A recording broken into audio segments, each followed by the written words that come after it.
तर सर्वप्रथम नमस्कार मित्रांनो. तर मंडळींनो, सगळ्यात अगोदर रिक्षा घेऊन निघाले कणकवली जाऊ.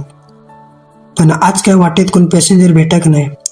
रिक्षा स्टँडमध्ये लावून बसलेलं आहे तितक्यात इलो आपला मित्र वैभव. दोघे जण आम्ही थोडा वेळ रिक्षात बसलो तितक्यात इलो अक्षो. त्यानंतर आपल्याक लागलेली भूक म्हणून सगळे रिक्षावाले गेला नाश्ता करू. नाश्ता वगैरे करून झालो आणि तेवढ्यात इला भाडा त्यांका सोडलंय आणि 2-3 लोकल भाडे मारले.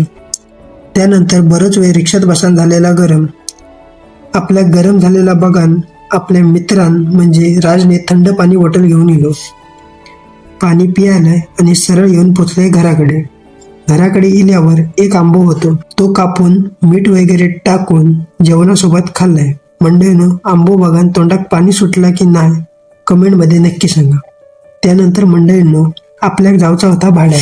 तितक्यात एका मित्रानं फोन केल्यान की माका दाढी करूची असा पण सोमवार असल्यामुळे सलून बंद असत. तेका बोललंय तुझं युवा मित्र असताना खेका घाबरत, मी करते तुझी दाढी. क्या बात है सर, क्या बात है सर, क्या बात, ये बात है.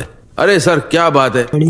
असा बोललंय आणि शिरा घातलंय त्या दाढीची. त्यानंतर त्याका बोललंय दाढी केलेल्याचे माका पैसे देऊ नकोस, मी चाललंय भाड्या. त्यात माका एकच बोललो, शाबाश बेटा, बहुत बढिया.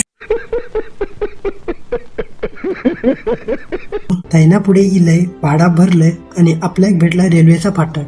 फाटकात 10 मिनिटं फुकट घालून मग इली ट्रेन. त्यानंतर भाडा लोकेशनवर सोडलंय आणि लोकल 1-2 भाडी मारलंय. नंतर इले स्टेशनला भाडा नेऊ ता भाडा करूक सोडलंय आणि येऊन पोचले घराकडे. त्यानंतर आपल्याक रात्री इलव भाड्याचो कॉल ता भाडा सोडलंय आणि घरात जात होते तर आपल्याक दिसलो वैभव आणि श्लोक.